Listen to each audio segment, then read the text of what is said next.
What's up guys, it's Tom here and welcome to the Brighton Liverpool post-match analysis video. And what is your opinion on today's game and especially the VAR calls, because Liverpool are on the wrong ends of some absolutely disgraceful and pathetic VAR decisions. I'm talking especially about the Mo Salah offside call, because the video footage, the moment Firmino passes the ball, when they pause the footage, it's so pixelated, it's so blurred, you can't even properly see the ball. And how can they accurately pause the footage at the right moment?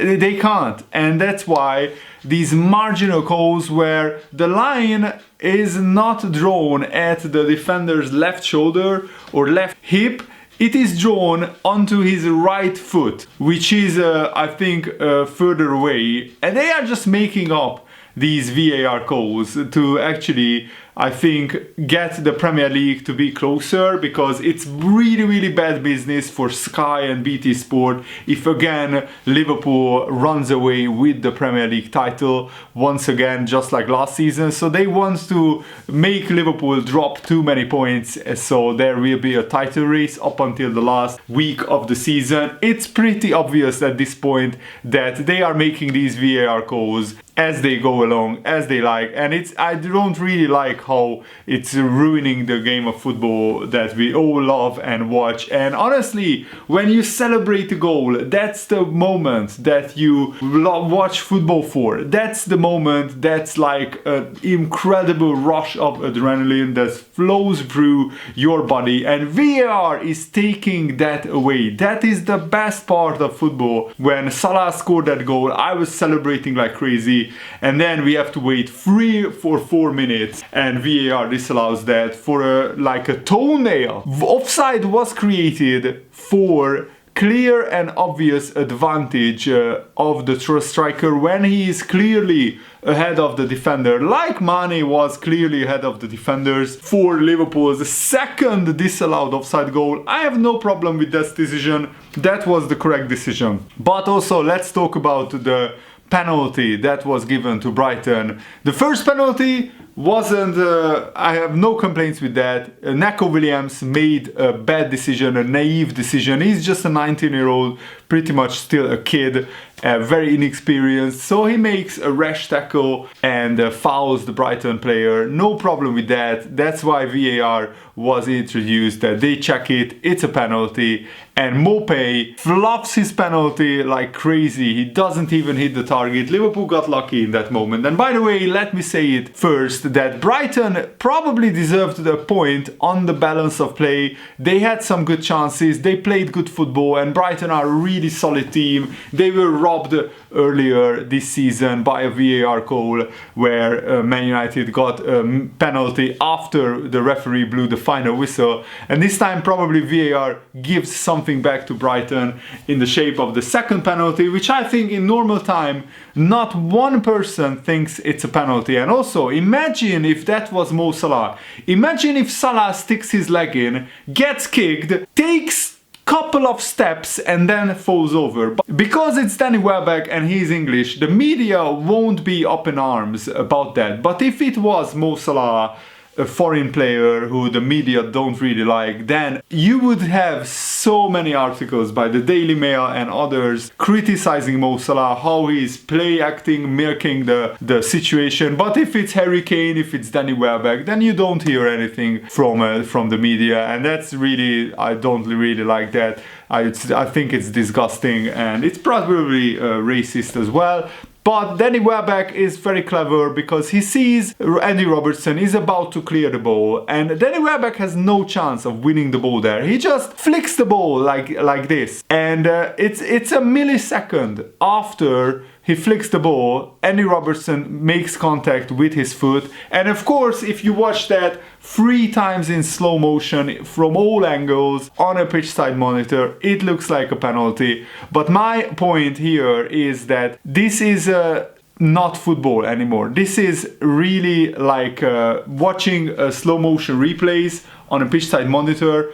Is that a clear and obvious error made by the referee when he's 5 yards away from the incident? He's 5 yards away, he's watching it in normal time. That's how football is played, in normal time, and he thinks it's not a foul. But if he goes to the pitch side monitor and watches it 3 times in a row in slow motion, of course it looks like a penalty, and of course he gives it. My point is that it's a soft penalty, and if you watch every little glimpse of a contact in the box, then you could give 5 or 6 penalties in every game, because there are almost certainly a little contact in the box like that many times. Let me know, guys, do you honestly think that that Welbeck incident was a penalty? I think it's a soft one, it can be given, but my point is that in normal time it doesn't look like a penalty. The Brighton players don't even appeal for that to be given as a penalty. Only Danny Welbeck, after taking 2 steps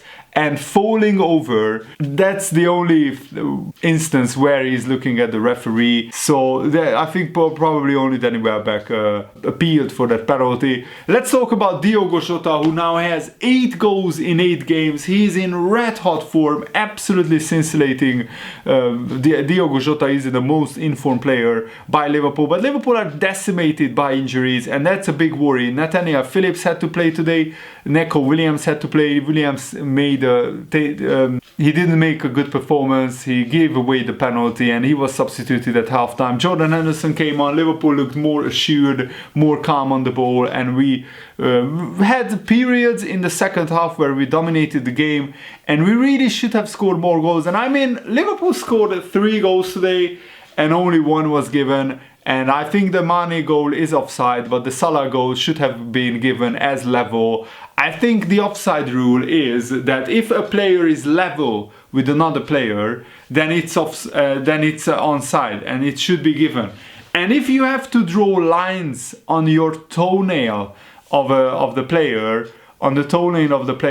if you have to, and the 2 lines that they are drawing are pretty much on each other, they are pretty much overlapping. So if that's not level, then I don't know what is level anymore, and I really don't like where football is going nowadays. And even Brighton, who are not playing European football, they had 2 injuries today. Mopé and Lallana got injured. Liverpool had James Milner injured as well. So Liverpool are patching this team up as best as he can, but at this moment everything is going against Liverpool. We get almost every week 1 major injury. Naby Keita got injured last weekend, now James Milner felt his hamstring and he went off in the second half as well. And that is very worrying. I think that now Liverpool have so many injuries and long-term injuries as well that Liverpool will probably drop a lot of points until the January transfer window opens, and then we have to get in at least 1 centre-back, but maybe even more.